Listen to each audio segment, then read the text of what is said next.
আসসালামু আলাইকুম। এনএস এগ্রোতে সবাইকে স্বাগতম। তো আমরা এখানে যে গ্রিন লিলিটা লাগাইছি এবং হচ্ছে এর সাথে এই পেঁপের সাথে সাথী ফসল হিসেবে তরমুজটা নিয়ে নেব। তরমুজ লাগাইছি আমরা হচ্ছে এগ্রো ওয়ান সিডের ড্রাগন ওয়ান, যেটা এই যে এই পেঁপের গাছ থেকে ওই আরেকটা পেঁপের গাছের দূরত্ব হচ্ছে 6 ফিট। আর এই এক লাইন থেকে আরেক লাইনে পেঁপের গাছের দূরত্ব হবে 6.5 ফিট। মালচিং দেওয়ার কারণ, পেঁপে সাধারণত এই শীতকালেই মালচিং দিয়ে লাগানো হয়, আর হচ্ছে সারা বছর এমনিতেই মাটিতে লাগানো হয়। এটা যেহেতু হাইব্রিড জাত, এই পেঁপেটা মালচিংয়ে দিলে পারে কি হবে, এই গরমটা ধরে রাখবে। পেঁপে গাছ গরম পছন্দ করে, আর যখন ঠান্ডা লাগবে শিকড়ে বা মাটিতে, তখন হচ্ছে সে বাড়বে কম। তো এই কারণেই হচ্ছে মালচিংটা ব্যবহার করা। তো আমি হচ্ছে তরমুজটা তুলে নিব, তুলে নেওয়ার পরে আমরা হচ্ছে মালচিংটা তুলে দিব।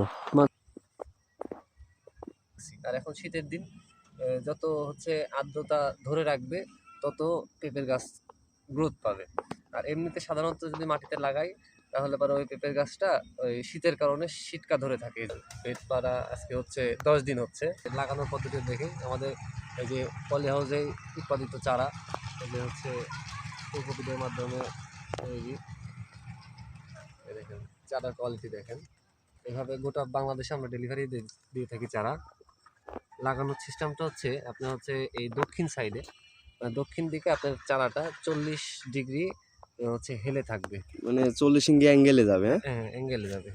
বুঝতে পারছি। তারপরে আমি সাইড থেকে কিছু মাটি দিয়ে তার সাইডে এ করে দিব, মানে চারাটাই বসালেন একটু কস করে, হ্যাঁ একবারে কস করে দিয়ে দিচ্ছি। দেওয়ার পরে এখানে হালকা পানি দিয়ে